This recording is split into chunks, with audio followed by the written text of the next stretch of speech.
नमस्कार, बिहार तक देख रहे हैं आप और आपके साथ मैं हूं आशीष अभिनव। इस वक्त की बड़ी खबर आ रही है, इंडिया गठबंधन की वर्चुअल बैठक की तारीख तय हो गई है। जी हां, 13 जनवरी को सुबह 11:30 बजे दिन शनिवार इंडिया गठबंधन की बैठक होने जा रही है। ये वर्चुअल बैठक होगी जिसमें बिहार के मुख्यमंत्री नीतीश कुमार भी शामिल हो सकते हैं। आपको बता दें कि बड़ी जानकारी निकल कर आ रही है। लंबे समय से कयास लगाए जा रहे थे कि सीट शेयरिंग को लेकर और तमाम मुद्दों को लेकर इंडिया गठबंधन की एक बैठक होनी है।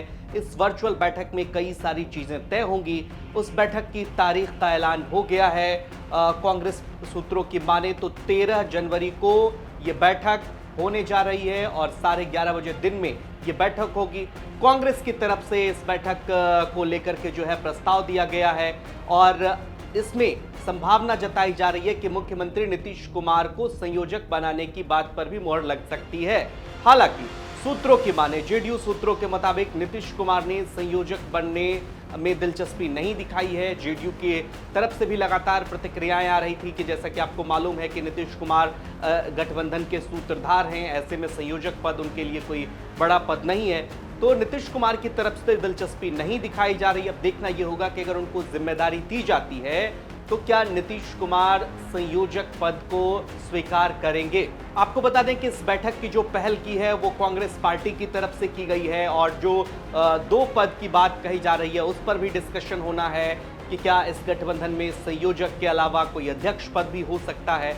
इन तमाम पहलुओं पर बातचीत होगी, जैसा कि शिवसेना के सांसद संजय राउत का जो पिछला दावा था जो आपने बिहार तक पर देखा, इन तमाम मुद्दों पर बातचीत होगी। और बिहार में सीट शेयरिंग की जो गुत्थी जो लगभग अब तक उलझी हुई है, क्या ये सुलझ पाएगी या पूरे देश स्तर पर सीट शेयरिंग पर कोई फाइनल बातचीत निकल करके सामने आएगी। महागठबंधन के जितने भी नेता हैं, इंडिया अलायंस के जितने भी नेता हैं, वो सीट शेयरिंग पर अब तक बोलने से बचते रहे हैं। इन सब के बीच जेडीयू ने बिहार में 17 सीटों पर जो है वो अपने उम्मीदवार उतारने की बात कही है। लगातार अशोक चौधरी ने भी बिहार तक से जब बातचीत की तो उन्होंने भी कहा, एक दिलचस्प बयान उन्होंने और भी दिया अशोक चौधरी ने कि हमारा पलड़ा भारी होता है जिधर हम होते हैं।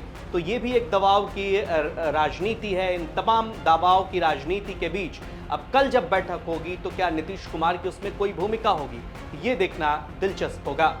बेहद ही महत्वपूर्ण बैठक मानी जा रही है। इस बैठक के जरिए तमाम सारे फॉर्मूले जो सुलझाने की बात कही जा रही है, अगर ये फॉर्मूला सुलझता है तो निश्चित तौर पर इसकी पहल अब देखनी होगी कि क्या वाकई बिहार से होता है, क्योंकि बिहार में 2 दिग्गज नीतीश कुमार और लालू प्रसाद यादव को मिलकर सीट शेयरिंग का फॉर्मूला तय करना है। तो ऐसे में ये बैठक बेहद ही निर्णायक होने वाली है और अगर इस गठबंधन से कोई फ्रूटफुल नतीजा आता है तो ये इंडिया अलायंस के लिए एक बड़ी बैठक साबित हो सकती है। इन सब के बीच सबकी नजर इस बात पर है कि आखिर नीतीश कुमार की इस गठबंधन में भूमिका क्या रहने वाली है।